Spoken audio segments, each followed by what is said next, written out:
para entender o que eu escrevo, a pessoa tem que...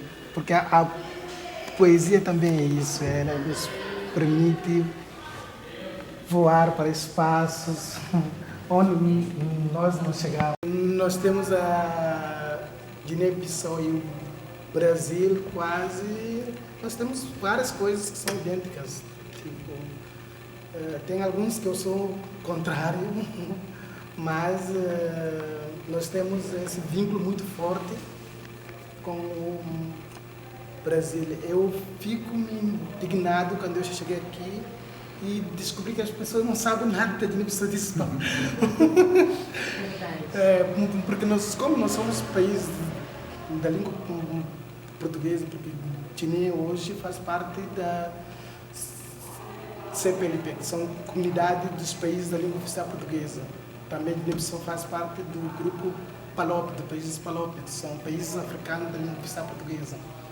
Então, nós temos uma relação muito forte assim, do Brasil, só para você imaginar, quando tudo que passa aqui no Brasil a gente sabe. As novelas que passam aqui também passam lá, que eu sou contrário, é isso. alguns tipos de novela passam lá porque as pessoas têm, algumas crianças que têm acesso a isso não conseguem decifrar o que é uma ficção, o que é uma verdade. Assim.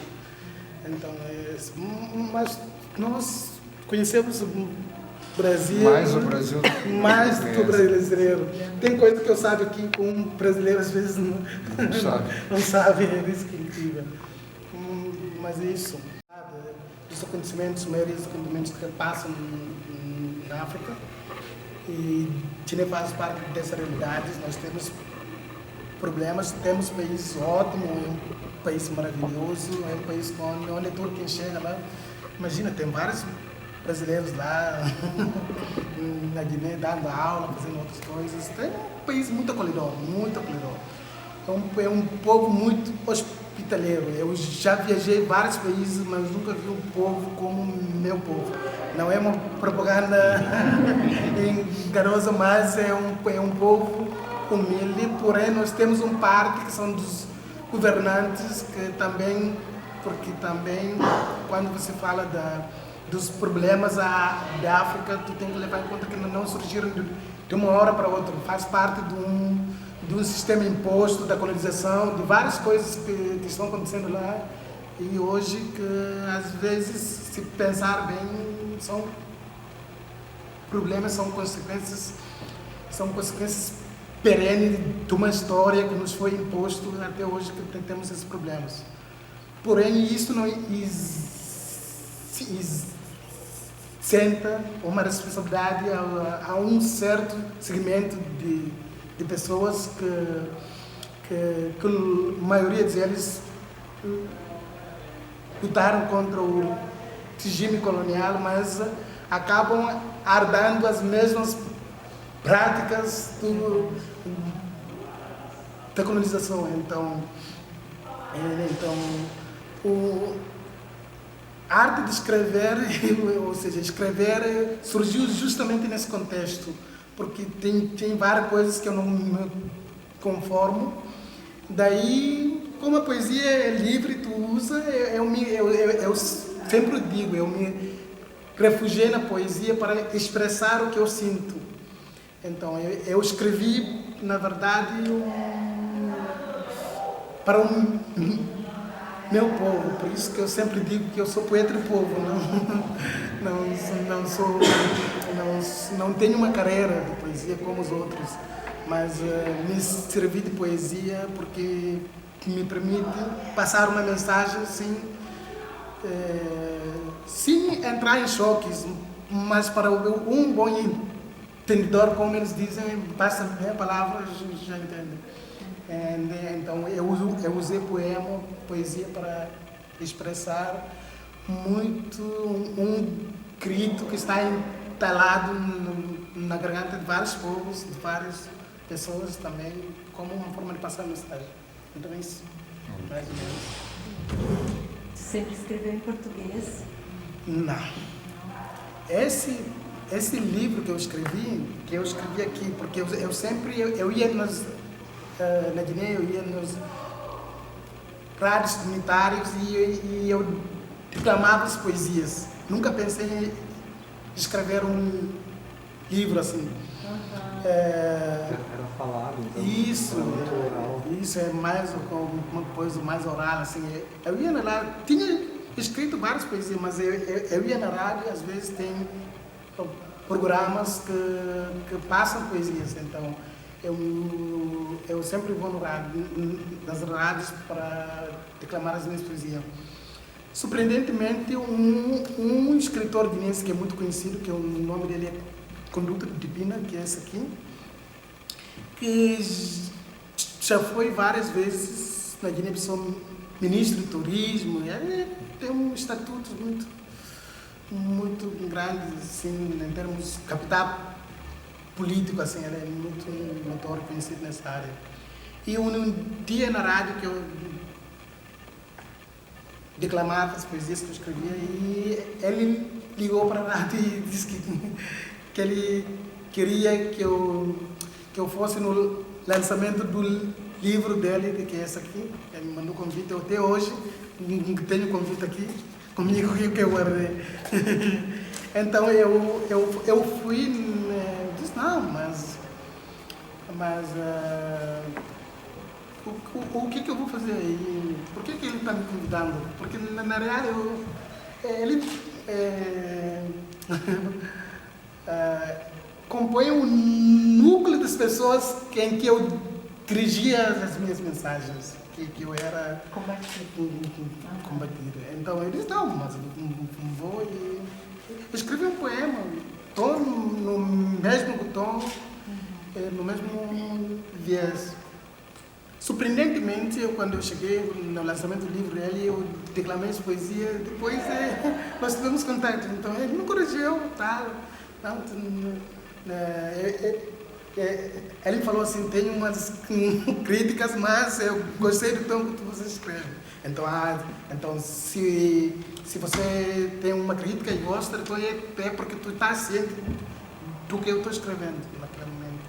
Mas sempre continuei escrevendo, e quando eu vim aqui, ganhei uma bolsa de estudo, fiz um vestibular, eu cheguei aqui do programa de convênio PECG, que é um programa que o Brasil tem com os países em vias de desenvolvimento, que tu faz o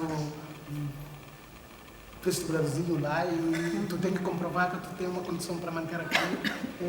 Depois tu só ganha vaga, depois de fazer uma seleção de vestibular para entrar.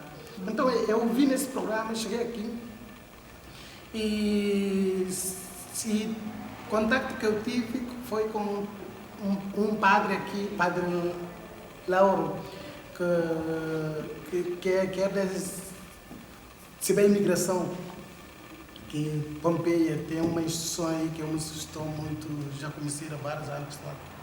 Então foi através, eu conversava com ele. Um dia sempre ele ia lá no Campus Vale para nos ver lá, visitar lá. Um dia ele chegou lá e vi que eu estava escrevendo as poesias. Eu disse, mas você escreve poesia? Eu disse, sim, tem algumas escritas. Daí ele disse, que bom, tu não já pensou em escrever um livro para publicar? Eu disse, não escrevo para publicar. Ele disse, como assim? Não, daí ele me disse, se tu quiser publicar, a gente pode conversar. Mas já tinha um colega que já publicou o livro de poema dele através desse editor. Daí foi através dele que insistiu. Daí ele me fez o convite e disse, daí eu pensei, Guiné-Bissau é um país, apesar de ser um país da colonização portuguesa, um país que tem a língua oficial como português, mas é um país multicultural. Temos mais ou menos, antigamente tinha mais de 40 grupos étnicos. E parte desses grupos étnicos, cada um tinha uma língua nativa. E nós utilizamos o crioulo para passar a mensagem. Ou seja, nós temos uma língua uma língua comum que consegue unir todas etnias. Eu sou guineense, quando eu falo na minha etnia, outro guineense não vai entender. Mas aí nós utilizamos o crioulo como uma língua unificadora. Porém, a língua portuguesa, ela chegou nesse contexto muito imposta, que nos foi imposto porque o argumento que era usado para que os países colonizados tivessem uma língua oficial é que esses países são países multiétnicos e eram incapazes de ter uma única língua como língua oficial. Então era inglês, francês, português, por aí fora. Então, só que no caso de isso, você vê que não bate, porque nós temos o nosso crioulo e nós comunicamos de língua. Então, temos português como uma língua oficial e temos crioulo. Antigamente, segundo o censo de 2009, quando eu saí lá, já faz tempo, só mais de que 10% aí da população fala português. Fala português na escola, nas instituições, mas cotidianamente o português quase não é falado. Está lá no oficial, mas não é falado. O crioulo não é oficializado, mas é uma língua que todo mundo se fala diariamente. Eu escrevi para um povo, eu quero sempre passar a minha mensagem. Como é que eu vou escrever poesias na língua portuguesa só? Eu disse, não. Se eu vou publicar, eu tenho que escrever poemas no crioulo, porque eu quero atingir eu estou escrevendo para alguém que eu quero que a mensagem chegue nele. Não posso colocar o português onde a maioria do povo não fala a língua portuguesa. Então ele me disse assim, então tu escreve metade no português e metade no crioulo. Então, a escrever no crioulo tem uma poesia quase metade que não são traduzidas porque também foi uma forma de crítica a uma língua que nos foi imposto, que hoje, sim, tem vantagem. Tem vantagem em termos, estamos num mundo globalizado, porém, o crioulo poderia ser também uma língua oficial, como vários outros países que têm mais do que 2 línguas oficiais. Então, também foi uma crítica que eu utilizei o crioulo, disse, não vou fazer uma tradução. Também tem um sentimento de poesia ali, porque ler poesia também é isso, tu cria uma imaginação, te leva a imaginar uma coisa e você diz, não vou traduzir, vou deixar assim. Então foi nesse contexto que eu escrevi em 2 línguas, eu escrevi no português e escrevi no crioulo. Porém, tem um detalhe, dizem na minha terra, roupa suja se lava em casa. Então, isso é universal.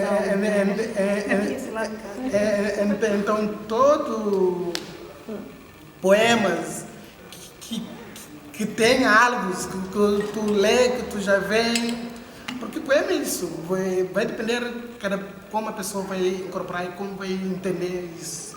Mas já passa uma mensagem muito bem clara. Por isso também que não usei muitas, risquei, não encaminhei no sentido tradicional de rimas.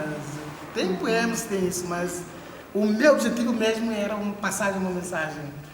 E fiquei contente quando eu lancei o livro e eu mandei mais de 40, 50 exemplares, 20 livros em uma semana. Eu disse, quando é que eu vou vender o livro? Eu disse, eu tenho que vender no Play, que vai ser acessível para todo mundo. Mas uma semana que o meu livro chegou lá, acabou tudo.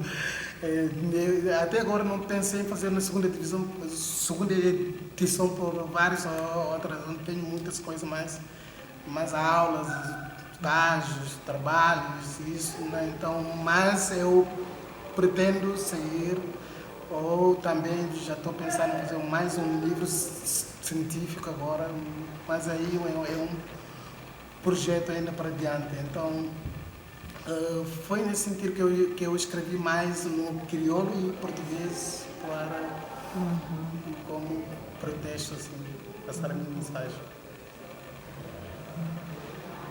A gente pode escutar alguma poesia? Tá, pode. Curiosos. Eu recito, vocês querem crioulo? Eu prefiro no crioulo primeiro. Se não incomodar. Eu também.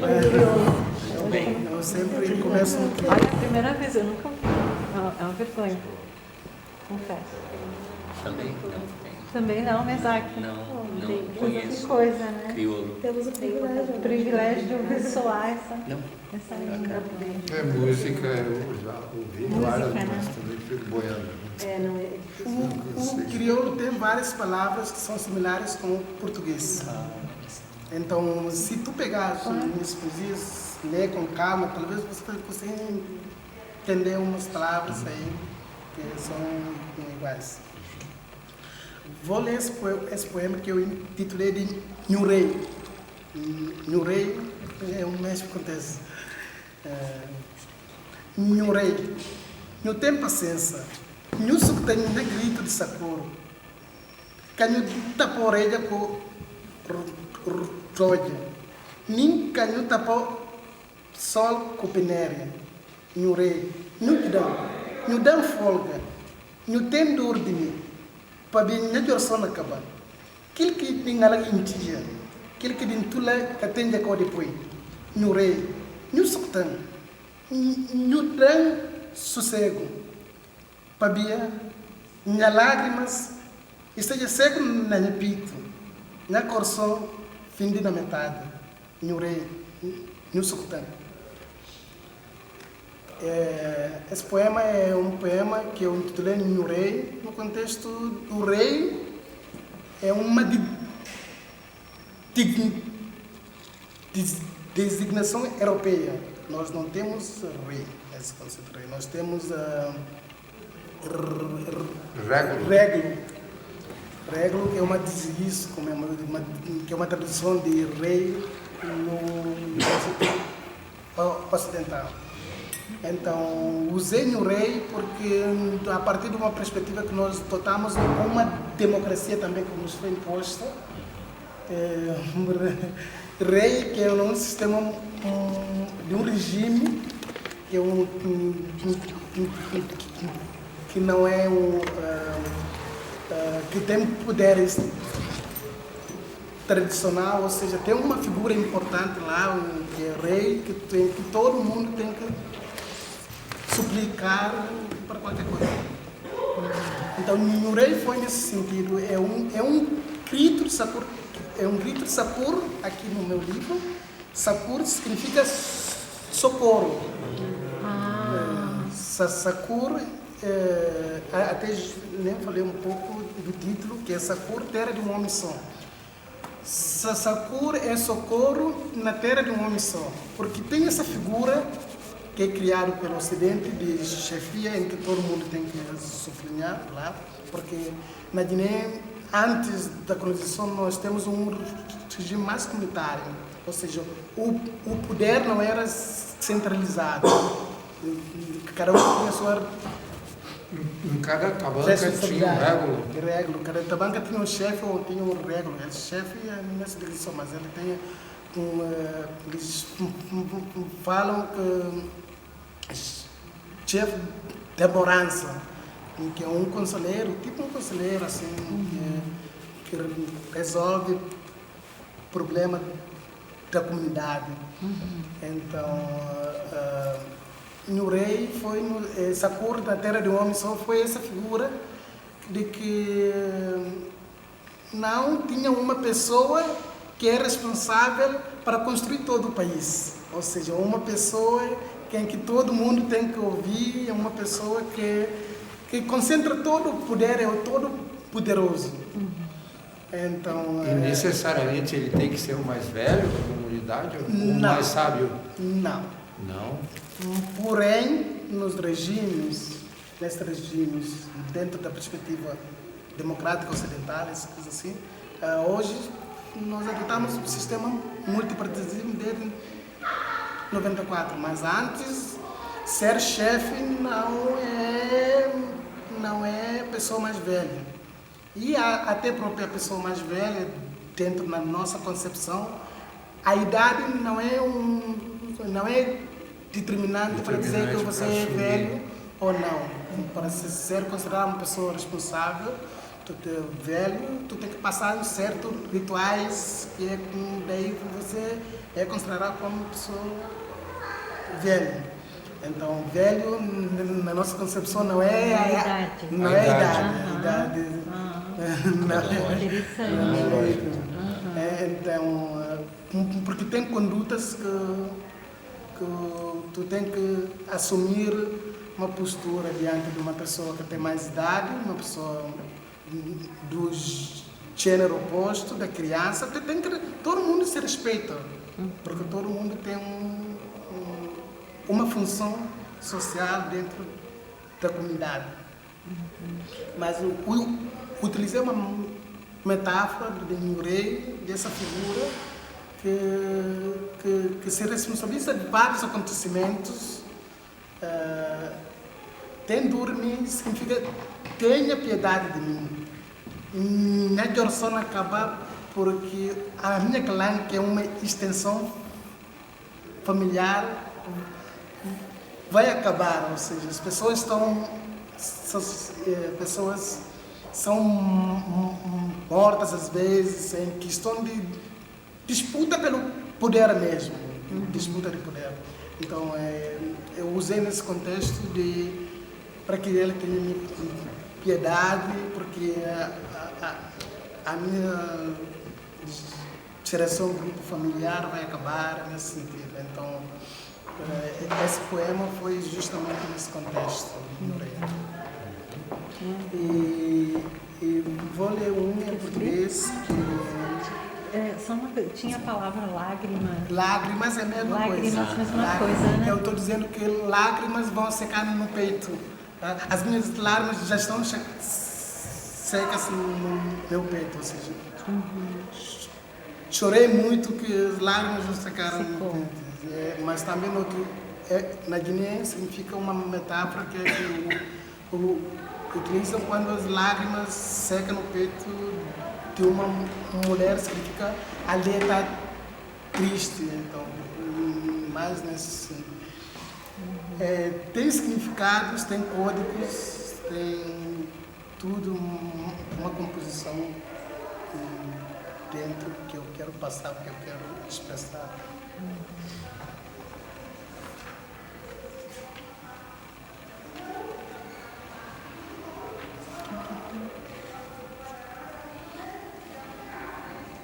Poeta do povo, esse eu sempre falo. Sou poeta, um combatente, poeta do povo sem dono. Na dor sorriu de mau humor. Eu grito lágrimas do meu povo inocente. Sou poeta, para que patente? Com versos, com ideias, defendo o meu povo. Ou seja, defendo o povo. Também patente é uma disputa. Tinha uma guerra civil em 98, que era um conflito militar, e a disputa era de patente, que é patente de oficiais, coronel, mesma coisa. Então, assimilei esse contexto, que não disputo por isso. Eu uso rimas, a minha luta, mostrando que é possível mudança, é possível a transformação por outros vias, por outros caminhos, que não sejam do único via do poder, de manutenção do poder. Nando significa, no crioulo, o nosso capital, porque tudo acontece ali. É tipo uma Brasília, tudo acontece lá, sabe? Então eu utilizei mencionando terra de três reis, sem lei, se campo quente e tapadido novo lei, se por medo e que cata fria, temente um som que cai. Democracia de pintadeiro na urna e só para fazer troça. E tende com o presidente, te passou na quem? É na mostrar no ministro, para ver na minha geração, se cacá e com. Também esse foi no contexto que eu porque nosso sistema partidário é um sistema semi-presidencialismo. Tem presidente, que é chefe de nação, tem ministro, que é chefe de governo, como aqui no Casa Civil, ministro da Casa Civil, que é um governo, que não é presidencial como aqui ou em outro país, é um regime semi-presidencialismo. Então tem divisão muito bem clara de funções. Porém, isso não acontece na prática. Que eu falei, 3 reis, quer dizer, são 3 reis numa disputa, porque tem chefe de forças armadas e tem presidente e tem ministro. Então foi uma disputa assim que é um país, é o que eu dizer, essa capital é um país que tem 3 reis, ou seja, tem 3 reis, mas sem lei. Então, se Campo Quinte é o quando aqui, como é que diz aqui? Me falta uma palavra, mas se Campo Quinte é quando acontece tipo o que está acontecendo agora, esse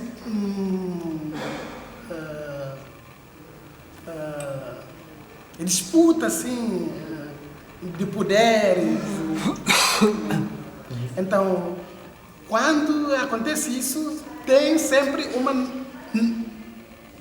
nova lei. Então, ou seja, quando isso acontece, sempre vem aquelas leitura elástica da Constituição, ou seja, cada um interpreta da sua forma o que isso significa, o que isso queria, o que o legislador queria dizer. Não, era assim. Leitura elástica é boa, né? Leitura elástica é perfeito. Então, e tudo isso não para, temente um não derruba o outro. Então, é uma disputa. E quando eu falo que tem co-presidente, ou seja, e tinha uma figura presidente da República, mas que não exerce o mandato porque o chefe de Força Armada passava mais a ordem como ele fosse presidente. Então não se respeita, sabe? Co-presidente, sim, coordenador, co-presidente, ele se autotitulou de co-presidente, eu sou co-presidente. Então tu tem uma figura presidente que na real, conforme as nossas funções hierárquicas, o presidente é a força de chefe de chefia militar, ou seja, da Força Armada. O presidente comanda, mas o chefe de Força Armada se autotitulou como presidente. Só que co-presidente eu sou Vanito Vieira Coca. Vieira não tem nada, nem Vanito não tem nada a ver com os nomes que eu gostaria de ter, mas infelizmente eu tenho esse nome. Vanito Yanin Vieira K. K é o apelido do meu pai. Co é apelido da minha mãe.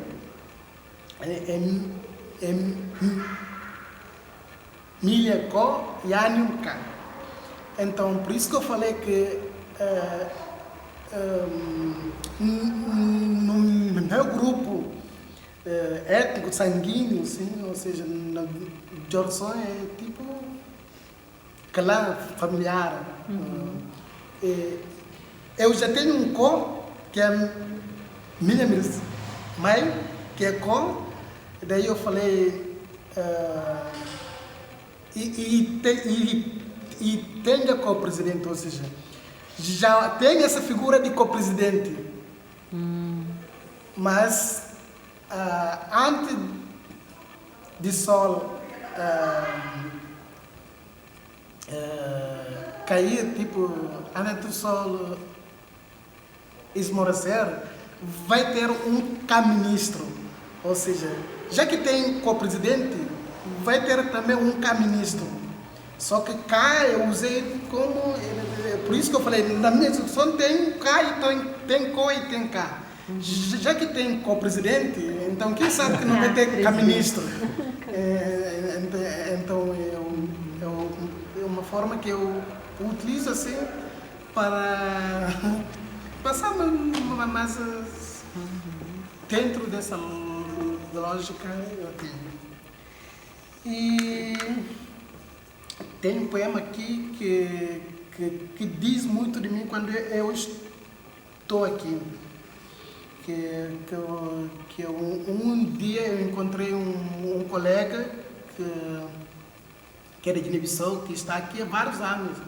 Ele me contou uma história dele, que tem uma história do refúgio, porque ele estava sendo perseguido na Guiné. Depois ele veio aqui morar aqui. É um representante. Então eu peguei uma história dele e a minha história e casei e fiz esse poema que eu vou recitar agora. Que é, tenho medo de voltar e abraçar a solidão e enfrentar o pesadelo mais perto da escuridão. Tenho medo de voltar para um país, uma aldeia, para uma casa abandonada na tabanca onde eu nasci. Eu juro que eu tenho medo do destino que eu herdei. O Criador é o quem sabe. Medo da morte, do sofrimento, da solidão e da tristeza. Para os meus olhos, os homens são todos os meus semelhantes. Ó minha terra, ó Guiné, tenho medo de voltar, porque, dizendo a verdade, o meu coração é pequeno, nele não cabem as dores, todas que eu tenho na vida. Viver como um estrangeiro, viver como um fugitivo, meu coração não sabe, um dia hei de voltar. Então, também foi nesse sentido também que eu utilizo a casa, solidão, também me refiro quando eu estou aqui, a minha mãe faleceu quando eu estou aqui, então também refiro isso, uma casa abandonada na tabanca significa a aldeia, tabanca nós ubicamos como uma aldeia aqui. Então são vários poemas assim, que têm a ver comigo também, que têm a ver com todo um conjunto de Será. Mas a gente pode conversar, vocês podem perguntar, curiosidades, a gente conversa. É bonito você recitando crioulo, né? É bem interessante, é musical, que é muito diferente. Mas quando ele recita em português, aí acho que a gente tem entendimento, né? Aí eu fico pensando se talvez a tradução, se é possível, essa tradução, por você mesmo traduzido. Tem dicionário no crioulo, é sempre uma Mas acho que uma tradução sua, né? Sim, sim. Para não ser uma tradução literal, né? Isso. Porque na gramática e no dicionário a gente ia conseguir acessar alguma coisa. Mas ela traduzia esse afeto, né? Essa casa vazia, sei lá, não vai ser para no português, mas é uma outra coisa, né? Mas de qualquer forma é perfeitamente compreensível quando você diz que você não traduz, porque é um protesto, né? E também pelo fato de que a poesia em muitos se pode pensar como intraduzível, né? Ela pode ser transcriada, ou, né? Mas traduzida é mais difícil, né? Mas como é forte, né? A compreensão mesmo, né? Esse último, né? Que grito, né? Que forte esse grito. Todas que eu escrevo assim, ou tem uma prática, tipo, eu me lembro desde quando eu era criança, eu já fazia uma crítica muito forte sobre a questão da natureza, sobre a questão ecológica, porque os governantes, a maioria dos países africanos assumem um compromisso, hoje tem as pessoas que estão lá derrubando tudo. E tem um poema aqui, pequeno, que eu fiz, mas que ganhou até já foi letra de uma música, que eu fiquei depois com muito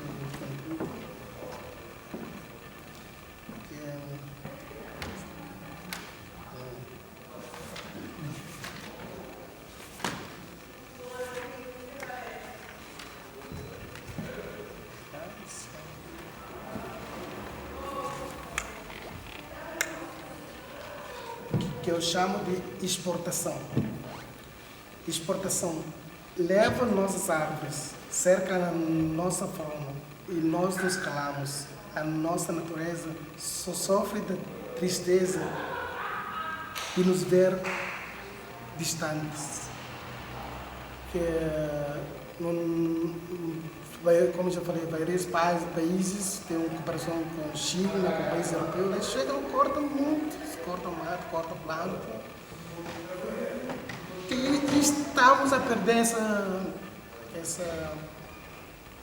o vínculo que nós temos muito forte com a natureza. Assim. Aqui, quando eu vejo indígena, a cultura indígena, temos muita coisa muito semelhante, assim, essa relação com a natureza, com a comunidade, assim, porque também dentro da nossa perspectiva a comunidade não é a mesma coisa na concepção ocidental. A comunidade das pessoas que estão a viver dentro da comunidade. Para nós, as pessoas também que já faleceram fazem parte da comunidade. Os animais, todos que estão na nossa volta também fazem parte da nossa comunidade. Nós temos essa concepção de que a comunidade mais extensa, mais ampla do que... Uma ligação, né?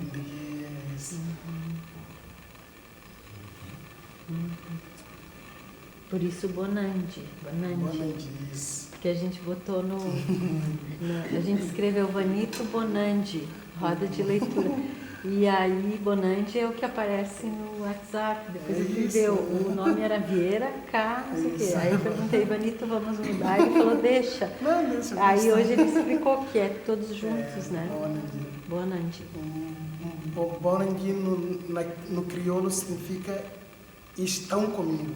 Estão comigo. Ou seja, apesar dos meus pais já não estão fisicamente, mas estão aqui, estão onde que eu estou, estão perto. Tudo da natureza, da minha terra, da minha casa, da minha realidade, sempre estão junto comigo. Tem pessoas que sempre me falam, mas tu está aqui 7 anos, tu não tem esse sotaque brasileiro. Eu sempre digo, não, eu quero ser compreendido pelo povo brasileiro, pelo brasileiro. Não quero falar igual como brasileiro. Então, até para os portugueses de Portugal, tem palavras que tu fala e isso já parece como português de Portugal, assim, mas, enfim, é uma construção também, tu não pode se desfazer tudo. Isso também faz parte de mim, né?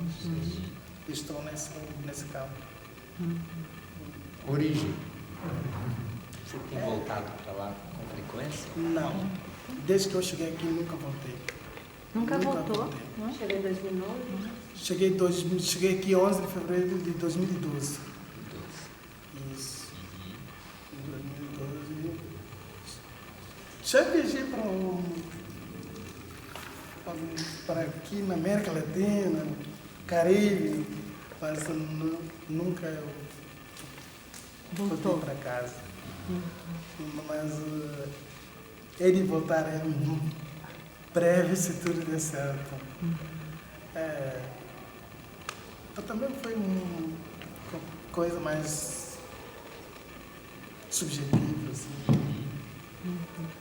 Tu lembra quando tu aprendeu a ler? Foi na escola? Como que foi isso? Olha, eu sou uma pessoa que não gostava de estudar. Não? Não. Eu estudei depois quando meu pai faleceu. Meu pai faleceu em 97. A partir de 97, quando eu não tinha ninguém para estar em casa, daí fui para a escola. Mas os meus irmãos já me batiam para ir à escola, mas eu nunca quis ir à escola, nunca. Só foi porque eu estava sozinha em casa. Então, e sempre meu pai me dizia, falava para os meus irmãos, olha, deixa ele, quando ele quer estudar, ele não vai estudar. Mas também, desde que eu comecei a estudar até hoje, nunca tive uma reprovação assim. Depois, hoje, tem pessoas que me olham assim como, bonito, viu que não queria estudar, mas eu não queria estudar, não gostava de ir na escola. Mas isso não seja porque a escrita, às vezes, a África é visto como tem essa coisa de oralidade, assim. Escutamos a escola, todo dia é dia de escola. Lá nós aproximamos dos nossos avós para contar a história e toda essa história tem uma mensagem que passa. Então, não necessariamente é escrita ou expressa. Também tem uma forma de comunicação que é através de vestuário. Então, toda roupa que tu veste significava uma coisa. A pessoa via na roupa e disse, olha, essa aqui está de luto, ou vai se casar, ou tem alguma coisa que não está bem na família. Então, tem várias formas de nós passamos as nossas mensagens. Apesar de que dizem que nós temos oralidade, não é isso, não é verdade. Sempre aprendi, desde a criança tu já aprende, olha, aquela lá está, essa aqui não vou brincar com ele porque ele não está bem. E como eu sei disso, a roupa que ele veste, então toda essa mensagem, nossa cultura contém mensagem que passa, que tu já sabe. Mas a oralidade também é muito forte, até hoje é muito forte. E infelizmente, porque a mensagem é passada por diante, mas cada hora perde o significado, porque também a sociedade muda, as coisas mudam. As mensagens que faziam sentido numa época passam a não fazer mais, porque todo o contexto muda. De acordo com o momento. Isso, de acordo com o momento. Então, por isso também acho que necessário documentar algumas coisas. Eu leio muito sobre África e compro muitos livros sobre África. Quase todos os livros que eu tenho sobre a África não são escritos por africanos. Exato. Alemães, ingleses, franceses. Eu pesquiso, eu tenho mais de 200 caixas com livros sobre a África. Hoje não existe, eu não encontrei ainda. Eu encontro fotógrafos, encontro poetas, mas escritores para falar da história da África, para falar dos momentos não se acha. É que aqui no Brasil já estive em quase esse país, já estive na Cuba, já estive no Uruguai, Argentina, e eu fico mais indignado, por exemplo, na Chile. A última vez que eu fui para Chile, eu cheguei lá e vi que as pessoas tinham referências bibliográficas de escritores africanos. Na Argentina também tu encontra isso. Tipo, na Rosário tem uma biblioteca lá que são escritores africanos. E tu chega aqui no Brasil, tu não vê nada, não encontra nada. Não encontra nada. E na dissertação que eu fiz também tive isso. Tentei trazer os autores africanos para cá. Eu usei todas as minhas referências teóricas, apesar de ser mais marxista, porque eu estudo relação do trabalho, Mas eu tentei trazer essa bibliográfica para as pessoas conhecerem aqui, porque aqui, infelizmente, não passa aqui muitas coisas nossas. Só passa as coisas ruins. Principalmente os porquês. Os porquês ninguém fala. As origens certas. Eles inventam uma história para contar algo que é irreal. E aí depois alguém tenta remendar aquilo. Às vezes, para descobrir um assunto, você tem que comprar 5 livros. É bem precário nesse sentido o Brasil. É muito precário. Você imagina, eu persigo coisas, eu pesquiso e vou atrás e insisto. E aí em Salvador, eu vou muito a Salvador, tenho laços lá. Quando a gente senta com africanos, a gente leva às vezes 40 minutos para ele começar a falar. Então um fica esperando o outro falar. É aquele silêncio, eu fico sentado assim que eu estou, do seu lado direito aqui, e você fica quieto e eu fico quieto. Daqui a pouco eu peço licença para ele dar um abraço. Aí ele dá um abraço, você me dá um abraço. Aí a conversa começa. Eles têm um modo, a oralidade deles é muito forte. É muito forte. É bem bacana. Não é assim, não é chegar e saber. Precisa dias, você precisa morar junto para aprender, às vezes, um detalhe. A África, as pessoas me perguntam sobre a África, eu digo, como é que eu sei? A África tem mais de 8 milhões e 800 e tal línguas, culturas diferentes. Áfricas, Então, como é que você vai falar de África? A África é muito heterogêneo do que as pessoas pensam. Pensam que são homogêneos. Imagina um país mais ou menos do tamanho de Porto Alegre, que é um país que tem mais de 40 grupos étnicos. Tinha 42. Hoje tem uns que se difundiram, mas ainda tem vários grupos étnicos. Então, imagina um continente que é um continente que é o terceiro continente mais extenso. E tem, cada língua é uma cultura. Por isso que para entender a cultura, para entender a língua, tu tem que entender a cultura, porque cada uma etnia fala uma língua diferente da outra. E tem toda uma forma de viver totalmente diferente.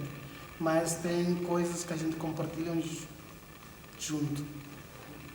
Várias coisas. Tem coisas que coincidem.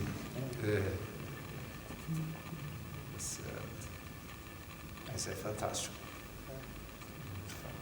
Eu sou apaixonado por África. Desde pequeno.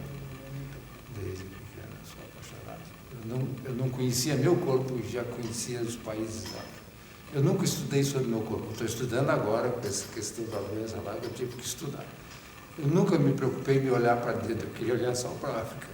Desde pequeno, por causa do meu avô. E meu avô é um bambara e até hoje eu não sei nada sobre ele. Nada. Pesquiso e não encontro. Existe Rampa Tibá, que escreve muito sobre o norte da África, sobre o Saara, sobre algumas coisas. Mas é pouquinho perto do que eu poderia saber. É pouco. Nós aqui, arte africana, né? É absoluta, ignorância total. Nós não temos bibliografias, coisas. Vocês acham que estão fazendo alguma coisa, né? Acho que tem uma disciplina, mas eu não me recordo. Bom, nem indígena. Eu comprei em São Paulo uma mala cheia de National Geographic, só sobre arte africana. Cheguei lá na loja, na hora que o cara estava abrindo esses pacotes, eu digo, comprei tudo. Eu tenho. Desde os achantes até os bambara, até, sei lá, dogons, e vai. E tem os bijavós, que eu não lhe perguntei nada ainda sobre os bijavós. Bijavó da Guiné-Bissau. Guiné-Bissau. O que é isso? Bijavó é um grupo étnico da Guiné-Bissau, que é um grupo matriarcal, ou seja, o poder lá é das mulheres.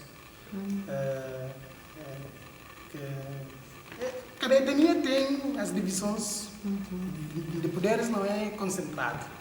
Por isso que eu falo, essa concentração ele veio justamente, nos foi imposto. Mas o poder antes era uma coisa socializada. A criança tem uma coisa que tu tem que parar e escutar essa pessoa, porque ele tem o que dizer, tem mensagem. Porque ele não veio só para vir, não está aqui por acaso. Ele veio com um propósito e ele tem mensagem para passar. Então, não essa figura de chefe, presidente, sempre mar tudo é uma coisa que se juntou depois da conferência de Berlim e até hoje estão lá. Mas muitos problemas hoje que nós temos reflexão, resultado da partilha da África sem respeitar esses grupos étnicos, essas línguas, as culturas. Que os europeus precisavam de representantes de certos povos para comprar o povo, para comprar a área. Teve país lá que foi comprado com farinha, por exemplo. Tantas sacas de farinha por tal território. Então, daí que eles fizeram essa conferência, elegeram alguns como políticos, vamos dizer assim, só para meio que sacramentar o roubo, né? Porque, na verdade, é espólio puro, roubo puro, não tem nada. Tanto que não é reconhecido por ninguém que foi feito. Tanto que agora os alemães vão ter que devolver tudo que eles têm de arte africana para a África. Isso já fazem 20 anos que estão brigando, agora parece que eles vão ter que empacotar tudo e entregar. Devolver. Porque as relíquias todas estavam na Europa, não estavam na África. Trabalhos, cera perdida, métodos que hoje a nossa indústria aqui não usa. No século VIII a África já usava. Fazia escultura com cera para depois botar na areia e derreter e ficava a forma perfeita. Joias se faz assim hoje no Brasil. Modelos de cera. Cera perdida, que a gente chama. Então, tem muitas riquezas que só agora vão aparecer, depois que os europeus liberarem. Aí que a gente vai ter acesso, porque está tudo guardado no cofre. É que nem aqueles malucos que compram um rubi, compram um diamante, guardam dentro do cofre e ninguém mais nunca vê aquilo. Se perde por tempo, fica fechado e ninguém tem acesso. Então tem muita riqueza vindo aí, muita coisa boa para acontecer. Se eles fizerem o que estão prometendo. Com certeza. A gente conversa, que eu sou pessoa que quer conversar com todo mundo. Então, e os chineses estiveram lá, não tiveram? Sim. É que o que acontece? A China nunca tem escritores muito conhecidos no social, em todos os campos que estão escrevendo. Eu não sei quase nada da África. Quando mais leio coisa da África, que eu descubro que eu não sei nada da África. Então, por isso que eu tenho essas limitações quando você fala da África. Assim. Por exemplo, lá eles estão fazendo mais filmes que na China, que esses filmes pirata, ali na região da Nigéria, tem grandes produtores de filmes. Estão filmando tudo que é assunto e vendendo. E botando tudo. A moda da África está muito latente, está muito em cima. Tem muita gente indo para lá de novo para pegar o que eles estão criando para trazer para o Ocidente para vender. Eles estão a 1 milhão por hora, não tem nem comparação.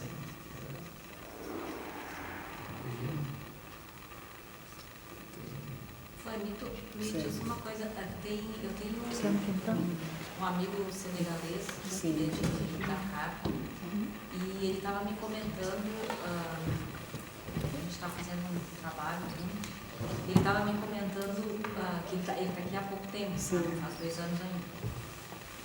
que em Dakar eles têm uma cultura assim que eu acho que eu mais ou menos percebi na tua fala, que também em Guiné-Bissau é semelhante. Ele falou que ele estranhou muito aqui a questão das pessoas não serem responsáveis umas pelas outras. E ele estranhou muito isso, porque ele contou até situações assim que ele passava quando era criança, que se tu ia num jogo de futebol, por exemplo, e ia sem ninguém da família, mas alguém, um adulto que tinha vizinho, que te conhecia, se ele via tu fazendo alguma coisa, eles têm essa prática, né, tipo, de chamar atenção, de levar para casa se tiver que levar, e a criança escuta, né, assim, eles cuidam uns dos outros, né, assim, se tu mora em determinado lugar, assim, por exemplo, um prédio, os vizinhos vão cuidar uns dos outros, né, e as crianças obedecem ao mais velho. E aí ele dizendo que ele estranhou muito isso aqui, porque as pessoas simplesmente não se metem uns nas vidas dos outros, né. E agora a esposa dele está grávida, né? E ele está muito preocupado com isso, né? Como que vai ser esse comportamento? Porque ele às vezes quer chamar a atenção de uma criança, né? Que precisa, mas aí ele aprendeu que aqui não pode, né? Exato. E aí tu falou dessa questão de comunidade, né? Também em Guiné-Bissau, então eu acho que apesar de toda essa heterogeneidade de vocês, isso é uma prática comum, né? Eu achei muito lindo isso. Exato. É que eu já morei em Dakar 2 anos. Nós temos uma fronteira. Então sai de manhã e chega a Dakar, é uma pessoa um país vizinho, né? Guiné-Bissau. Essa visão é uma visão que uma palavra sul-africana resume muito bem isso, que é um ponto. O ponto significa eu com o outro. Quando você está numa comunidade, nada é de ninguém. Tipo, falam assim, a comida só é seu quando está na panela. Quando serve, já não é de ninguém, é de toda a comunidade. A pessoa pega seu filho e cuida dele, fica lá, dorme lá 2 dias. A comunidade que educa. Não tem uma responsabilidade só do pai ou da mãe. A responsabilidade é de toda a comunidade. Então, por exemplo, eu saio e vou pôr na casa de outra vizinha e fico lá, dormo com ele na cama dela, fico lá. Às vezes eu saio, quando eu me lembro quando eu era criança, e quando eu fazia uma coisa e sabia que a minha mãe ia me bater, eu fico na casa da vizinha e fico lá 2 semanas. Sem voltar. Então lá, a criança, a comunidade tem toda uma responsabilidade de educar a criança, educar uns aos outros. Tipo, você não faz uma coisa sozinha. Quando uma coisa é errada, toda pessoa da comunidade senta e discute isso.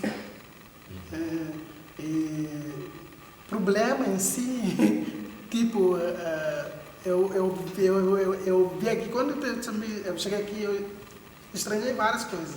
Mas também por já ter uma viagem que eu já fiz já nessa vida. Então, entender esse contexto. Porque lá, e uma coisa também que me incomodava quando eu cheguei a entrar no ônibus e vi que a pessoa veio estar de pé e tem um jovem lá e sentado tranquilo assim, não levanta para ceder o lugar. Então, são contrastes que eu fui tendo assim, aprendendo. Como é que pude isso? Sabe, eu estava no ônibus, sempre levanto, quando a pessoa chega, eu já levanto. Porque lá você não dá lugar só para pessoa idosa, como aqui. Mas também você dá lugar para criança ou para pessoa que você percebe que tem mais idade que você. Só que passei mal uma vez. Eu estava no ônibus e chegou uma moça que eu percebo que tem mais idade que eu. Daí eu disse para ele, tu quer sentar, moça? Daí ele me falou, não sei se é no contexto de brincadeira, ele falou, tu tá me chamando de idoso. Eu disse, não é isso. mas foi assim. Mas também nós temos toda uma educação em que você aprende a respeitar uma pessoa. Tipo, tem coisas que eu falo quando eu estou com os meus colegas da idade. Mas tem coisa também que eu falo quando eu estou no meio com o mestre. Então, são comunidades. Então, você é a comunidade inteira. A pessoa não tem problema. Todo problema da comunidade é partilhado. Todo o bem da pessoa é compartilhado na comunidade. Então, não existe eu, existe nós. Nós sempre tipo as sociedades, né, como tem no norte da África, são sociedades de meninos de certa idade que se dão entre eles, os mais velhos de 12, 15 anos se dão entre eles, e no momento que se juntam todos, eles não conversam os assuntos particulares, vamos dizer assim. Agora, o Brasil é um país de dimensão continental, né? Eu sou de São Paulo, mas fui criada na Bahia. E lá tem muito isso, de cuidado, né? Fui criada na casa do vizinho, é o filho o amiguinho do meu filho que fica lá em casa e almoçando. O máximo a mãe ligou, não, tá aqui, pode ficar tranquila. Vai dormir aqui hoje. E também é uma coisa das capitais, né? No interior isso ainda é mais forte ainda, de cuidar, de você ir para casa do outro e passar a tarde toda lá e já comer e já ficar, né? E essa coisa, a relação eu sou de Salvador e moro aqui há poucos meses, assim. Poucos meses não, mas um ano e setembro. E eu sinto essa coisa do ônibus que você falou, é muito comum lá em Salvador você pedir as coisas de quem está em pé. Tipo, se você está sentado, tem uma pessoa em pé, não sei se...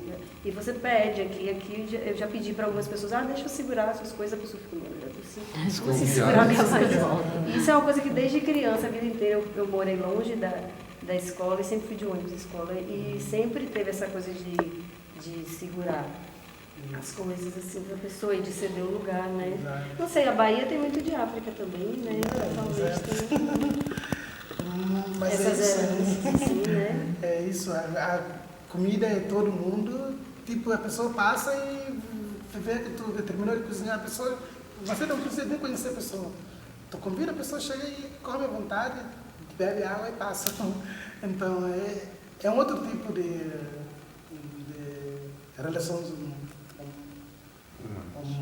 humanas, é um pouco diferente daqui. Desde a criança você é ensinado a partilhar. Por isso que tu não come nada sozinho. Mesmo é pequeno, tu partilha com todas as pessoas que estão em volta. E também, quando eu cheguei aqui, tem uma coisa também que eu aprendi, que é, tipo, tem os colegas que me perguntavam, tu quer comer? Tu quer uma coisa? Se você perguntar isso, eu sempre brinco com isso, se você perguntar isso na minha comunidade, é uma ofensa. A pessoa nunca vai comer, porque sempre diz que tu não quer partilhar. Se você perguntar à pessoa, tu quer comer, então tu não quer partilhar. Sim. Então você tem que dar a pessoa para a pessoa dizer, não quero. Sem oferecer, já está. Isso. Então são outra lógica, outro contexto de relações. É muito bonito, né? E muito belo tudo isso. Muito belo. Por isso que eu sempre falo, nós temos problemas que nós precisamos de resolver dentro, mas que a mudança seja dentro para fora, não uma coisa imposta. De fora para dentro. Hoje, só para você ter uma ideia, em vários países africanos as pessoas confiam mais na justiça tradicional do que próprio na justiça formal. Porque isso não faz sentido para ela. Quando você chega e diz, não, tem isso, está na lei. Mas ela vai dizer na lei, quem que lê o que eu tenho a ver com esse lei? Então, são mais uma visão mais comunitária, assim, mais uma vida social, assim, que eu acho que, bem, tem todo o interesse para que nós não dessemos bem, mas no dia em que nós dessemos bem, a África vai ser outra. Por amor, guardei meus escritos, guardei meus versos, guardei no baú da vida, guardei sem hesitar. Por amor, nunca agi sozinho, portanto chorar, portanto sorrir. Por amor, estou aqui sorrindo com os meus versos e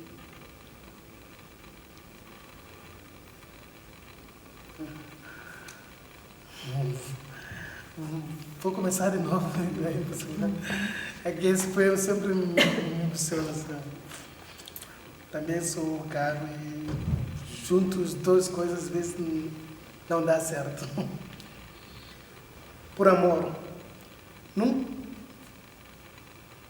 por amor, guardei os meus versos, guardei os meus escritos, guardei no baú da vida, guardei sem hesitar. Por amor, nunca agi sozinho, portanto chorar, portanto sorrir. Por amor, estou aqui sorrindo com os meus versos e rimas. Eu respiro, eu transpiro. É real. Ninguém vai me afastar desse amor. Porque amor que eu falo não é amor platônico. Mas fui ameaçar assim, quando eu ia na rádio para declamar poesia assim, só me xingar, tenha cuidado, você sabe no país que você está. Eu disse, não, eu acreditei nisso, eu vou no teu fim. Então, eu guardei mesmo esses versos, guardei uma história que eu tenho para mim, que eu tenho para o meu povo e assim por diante. E é uma coisa real que eu considero e acho que não vai ter uma barreira que me peça a fazer isso. E tem poemas também de conduta, quem quiser ler também, só de compartilhar, a pessoa pode escolher um ler. Poderia ser um sotaque carioca, de repente. Eu fiquei curioso também, porque você disse que das pessoas que você pensou, né, era para ele, que você estava, tinha um diálogo, mas também diferença que você estava colocando para ele. Né? Aí quando eu vi ele, eu peguei o livro para dar uma olhada. Não sei por onde ele está. Está por aqui, eu acho. Do conduto. Se quiser ler outro, que lê o... Qual que você acha que eu leio aqui? Outro é de conduto, mas esse aqui tem poemas no crioulo, eu vou ter que dar um... Não vou sacanear você. Você tem errado. Mas eu vou dar um para você. Eu sempre falo aqui, eu gostei dessa. Esse. Pode ser esse aqui. Tarde sem fim. Tudo começou, tudo aconteceu lá na redenção. Não tinha intenção no meu coração. Coisa inexplicável, que fere o meu peito. Por mais que me afaste, minha dor aumenta. Vi nos olhos dela um amor oculto. Coisa inexplicável, é que não acaba. Coisa inexplicável, é a minha preta. Vivo angustiado, quando chego perto, o sofrimento aumenta, só de me lembrar que não estamos juntos. Perco todo o fôlego, fui paralisado por aquele beijo que você me deu, mas não deveria, meu peito tem medo que esse beijo seja uma cicatriz.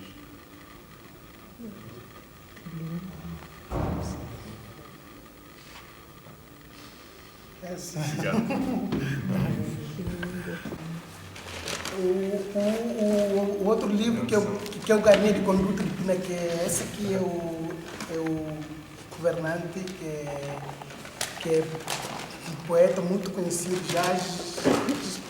já esteve aqui no Brasil várias vezes. Esse livro, inclusive, a editora foi aqui no Brasil, ele sempre vem aqui. E foi ele que me ligou toda a história que eu contei desse poeta. Eu também gosto dela, apesar de termos algumas coisas pendentes, divergentes, mas como a poesia tem isso do ritmo, né?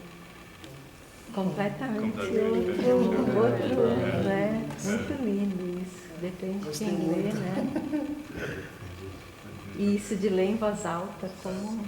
Muito lindo. É uma descoberta, né? Não é a minha... Eu não escrevo poesia. Sim, pode. E Vanito, nas rádios, então, tem esse hábito de ler poemas ou falar? Sim, eu leio nas rádios, quando eu era mais criança. É que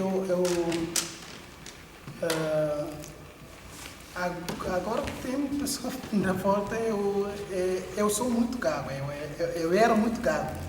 Mas quando eu recitava poesia, as pessoas pensavam outras pessoas, porque as pessoas não notavam a minha gagueira. Então, às vezes as pessoas dizem, mas é tu que estava no rádio ontem? Essa coisa. Mas, enfim, eu escrevo uma história, que eu conto uma história, tipo fictícia, que eu utilizo uma metáfora para contar uma história, mas que na realidade as pessoas não entendiam muito bem porquê daquela história que eu inventei. Um dia, quando eu saí de rádio, a pessoa ligava assim, daí o jornalista que me convidou, o Nésimo Figueiredo, ele disse, não, espera aqui que eu vou levar você de carro até casa. Porque sempre é um programa que as pessoas ligavam, e daí a pessoa diz, isso, e daí começou todo um barulho. Mas queria isso mesmo, já fui, as pessoas já falavam ameaça, assim, mas fazia parte. Eu sabia, eu tinha certeza o que eu estava fazendo. Quando você tem certeza de uma coisa, quando você está ciente do que você está fazendo, acho que essa coisa de medo assim passa por cima.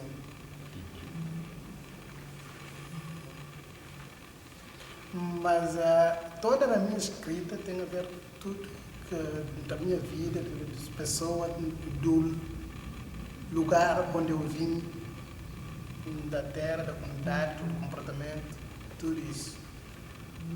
E com sua pesquisa também? Não. Aqui na universidade?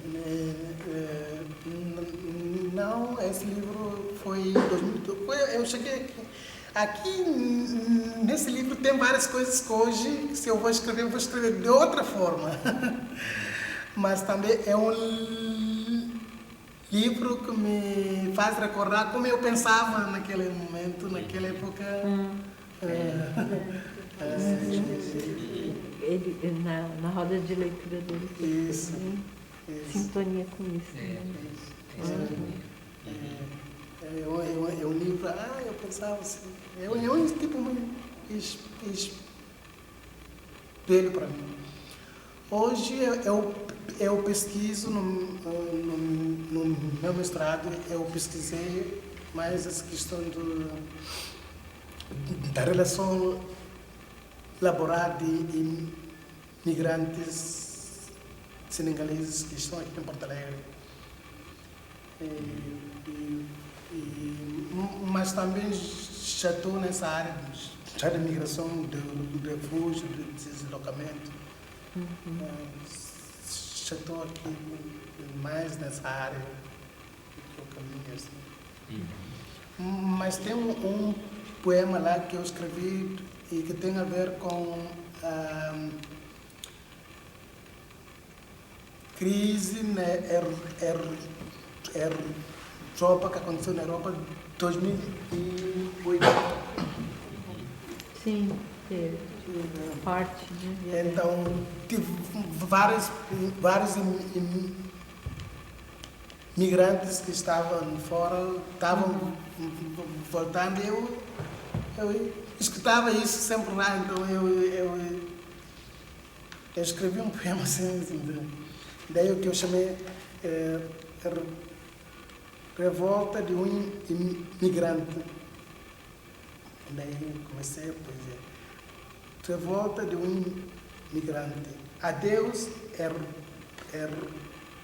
Europa. Adeus, Europa. Adeus, porque eu vou te deixar. A minha terra é a minha enxada. Cádiz de riba. Companheiros de aventura, vinde comigo viajar. A noite é escura, a vida é dura. Em Cádiz de riba. A cara é magra para sorrir, a pele é seca para curtir. A vida é dura para resistir. Em Cádiz de riba. A terra que eu vi sem plantações e capar-se crinoso. O mar que eu vi sem cardume e capar-se crinoso. A chuva que eu vi a chuviscar e capar-se crinoso. Meus companheiros de aventura, vinde comigo de volta à Guiné, porque muitos sóis e luas irão nascer. Cádiz de riba, em português, não faço gosto de voltar. Tipo, adeus Europa, adeus porque eu vou te deixar, a minha terra é minha enxada, não faço gosto de voltar. Então, Cádiz de riba. E que a parte que nós significa que não é igual a nosso, o que nós temos na nossa terra. Daí eu falei assim, a terra que eu vim sem plantações e que a parte de nós não é igual a nós. Porque também nós temos essa que Deus nos deu muita chuva, muita abundante, muito verde, chove muito e tu planta uma coisa, umas semanas já dá fruta. Então tem vários, né? Tem muita peixe. É muito bom. É muito bom. Mas é isso. Hoje tenho mais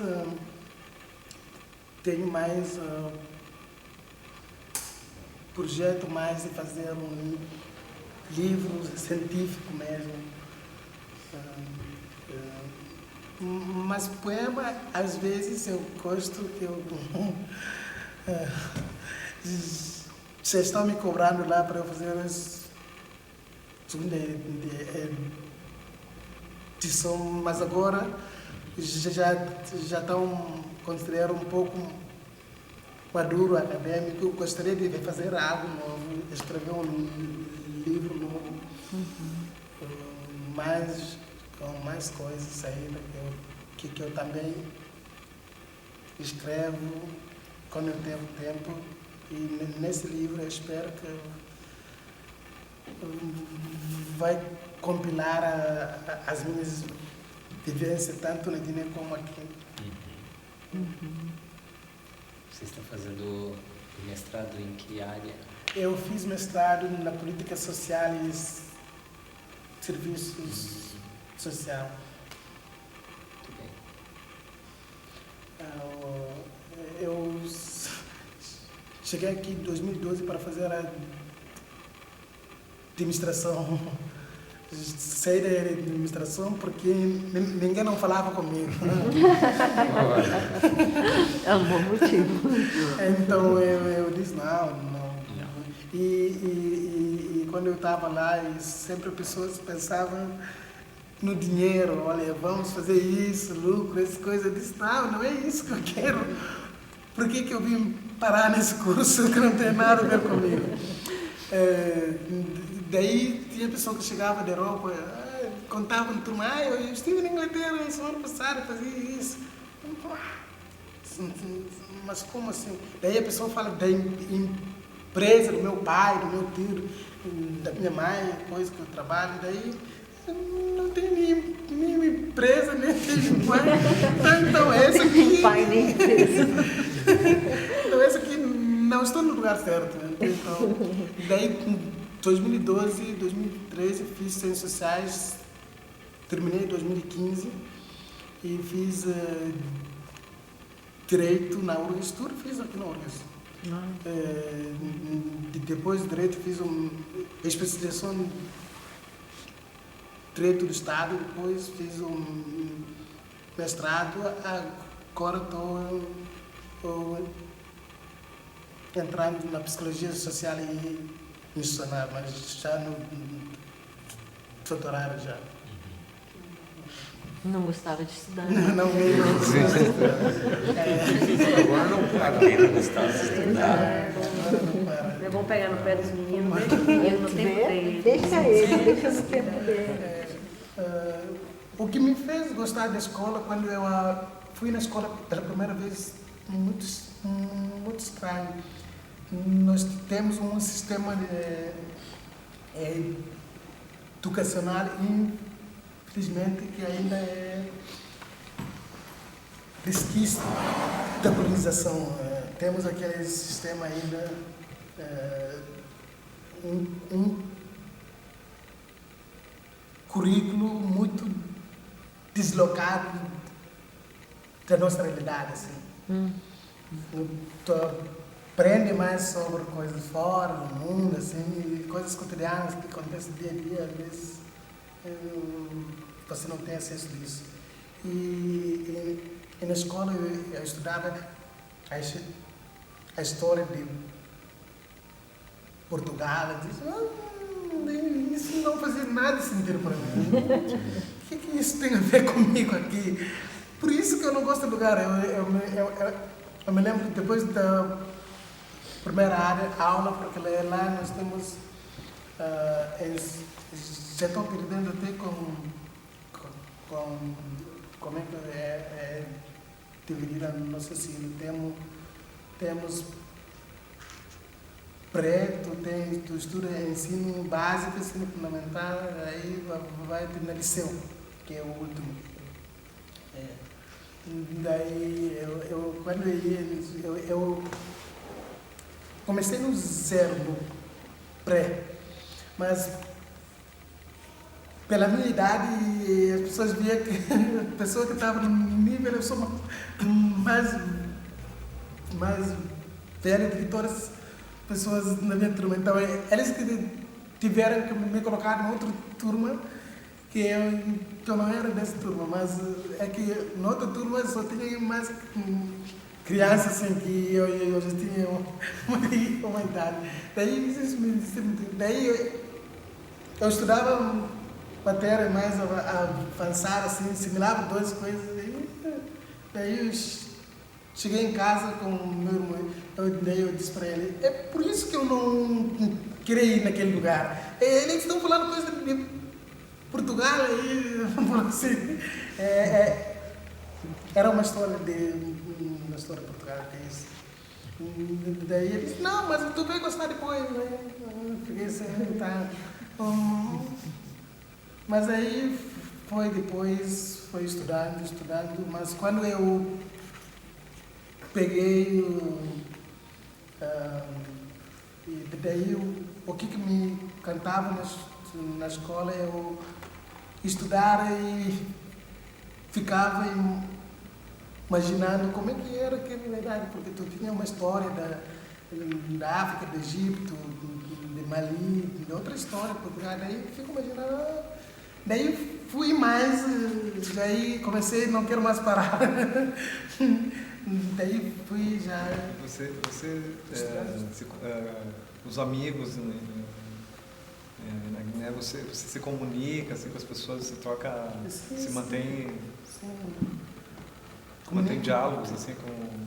Isso. Hoje todo mundo tem WhatsApp, tem internet, tem Facebook, então todo mundo fala. Daí a pessoa me adiciona e fala que eu sou tal, a pessoa diz, mas 7 anos aqui já, nem passa a cabeça. Eu sou filho de tal, e lá nós temos uma família muito extensa, muito grande. Mas eu tenho na minha família, eu sou o último filho do meu pai e primeiro filho da minha mãe. Daí, mas tenho 4 irmãos mais novos do que eu. E também sou o mais novo do filho do meu pai. Então tenho irmãos, alguns estão na Inglaterra, na França, por lado do pai, e outros também na Guiné. Mas sempre comunicamos agora, ainda mais.